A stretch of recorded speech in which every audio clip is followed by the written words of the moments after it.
आज बच्चों ने बोला कि मम्मी हमें दाल चाहिए, कई दिनों से हम सब्ज़ी खा रहे हैं और साबुत मसूर की दाल खानी है हमें। तो फिर बच्चों ने बोला तो बनी तो साबुत मसूर की दाल बनाई, फिर मैंने तड़का लगा दिया पहले ही और मेरे कपड़े भी धुल रहे थे, मुझे काम बहुत थे, फूलों को पानी भी डालना था। वंश ने पहले मना कर दिया था, आज नहीं डालूँगा। इधर खुशी के पापा खुशी के लिए गिफ्ट लेके आए वॉच। खुशी बहुत खुश थी, पापा को थैंक यू बोल रही थी और कह रही थी मैं तो मंगवाई भी कई दिनों से रही थी पापा से। तो फिर यहाँ पर नेक्स्ट डे आया, बच्चों के लिए लंच तैयार करना था, नाश्ता तैयार करना था। आपको खांसी की आवाज़ आएगी, खुशी की खांसी की आवाज़ बीच में आती रहेगी। तो फिर यहाँ पर मैं यहाँ बच्चों के लिए नमकीन पराठा तैयार कर रही थी।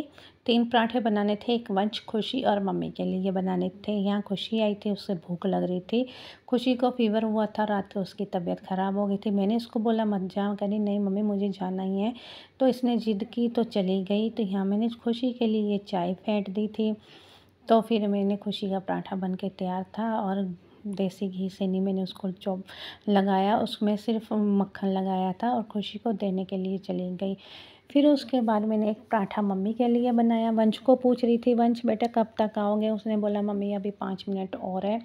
तो इतनी देर में मैंने कहा ये वाला पराठा मैं मम्मी को दे आती हूँ, वंश के लिए बाद में बनाती हूँ।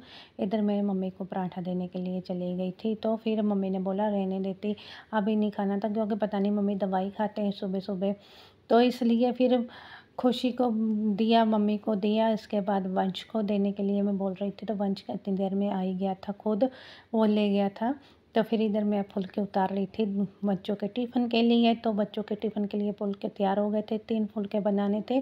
एक खुशी लेके जाती है, 2 वंश लेके जाता है। यहाँ मेरी स्लेब साफ़ हो गई थी, काफ़ी यहाँ पर आटा-आटा हो चुका था। तो मैंने कहा कीड़ियाँ आ जाएँगी, लाल चींटियाँ आ जाती हैं। कुछ मेरी पंजाबी बीच में मिक्स हो गई, हँसना मत। तो और कुछ हिंदी हो गई क्योंकि मुझे प्योर हिंदी नहीं आती, पंजाबी चलती है। यहाँ मैंने दाल गरम करने के लिए रख दी थी।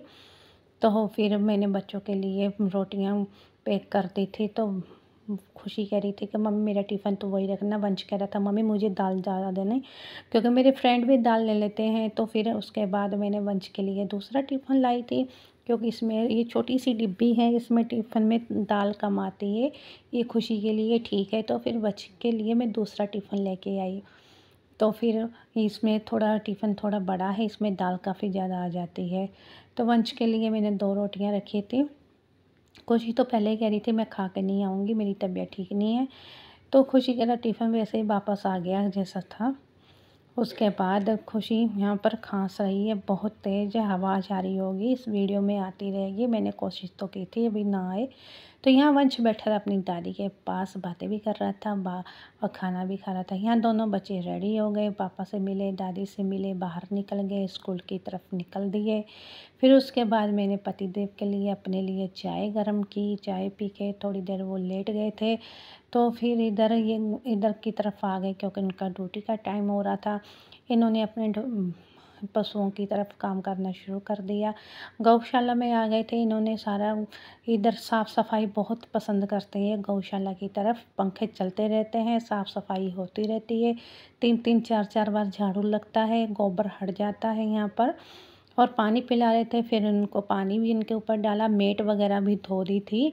उसके इतनी देर में मैं और मम्मी खाना खा रहे थे, वो हॉर्न की आवाज़ आई। खुशी को हाफ छुट्टी में लाना पड़ा क्योंकि खुशी को फ़ीवर ज़्यादा हो गया। ऐसी वीडियो अच्छी लगी तो लाइक कर देना।